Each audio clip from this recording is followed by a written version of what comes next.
You're listening to AI PRISM from Seoul Economic Daily. Two Korean chip makers just locked in AI infrastructure deals worth more than $1 trillion combined. Samsung signed a $200 billion deal with Broadcom. SK Hynix closed $750 billion in long-term supply agreements with Nvidia and Microsoft. And the government's plan to make Korea an AI hub now hinges on how fast power and land can actually get built. It's Monday, July 27th. Let's look at a business story shaping corporate Korea.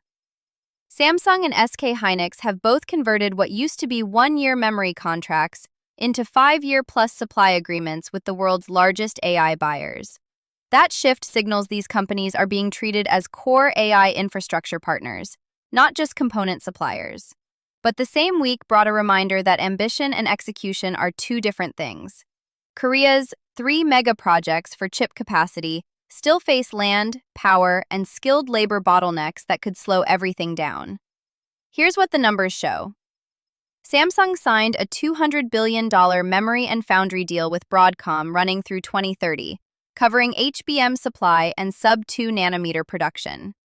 SK Hynix's combined agreements with Nvidia and Microsoft total $750 billion, with over $500 billion tied to next-generation HBM4 supply to Nvidia alone. Samsung is investing 2,030 trillion won in its Pyeongtaek and Yongin clusters, moving its first Yongin fab online in late 2029, 4 years earlier than originally planned.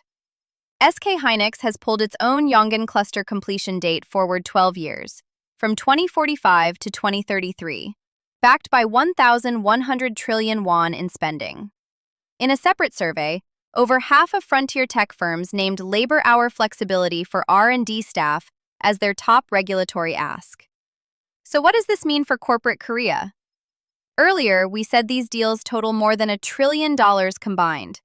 Here's what that actually means for you. This is a structural shift from annual contracts to multi-year commitments, and boards should treat it as a change in customer relationship, not just a revenue headline. The execution risk sits entirely in infrastructure, land compensation, grid capacity, and skilled labor. So timeline confidence should be tied to permitting progress, not to the announcements themselves. And with over half of surveyed firms flagging labor hour rules as the binding constraint, any regulatory movement on R&D work hour exemptions is now a leading indicator worth tracking on its own. That's today's AI PRISM, CEO.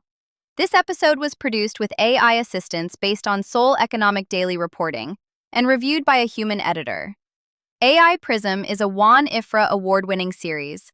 We'll be back tomorrow. You've been listening to AI PRISM from Seoul Economic Daily.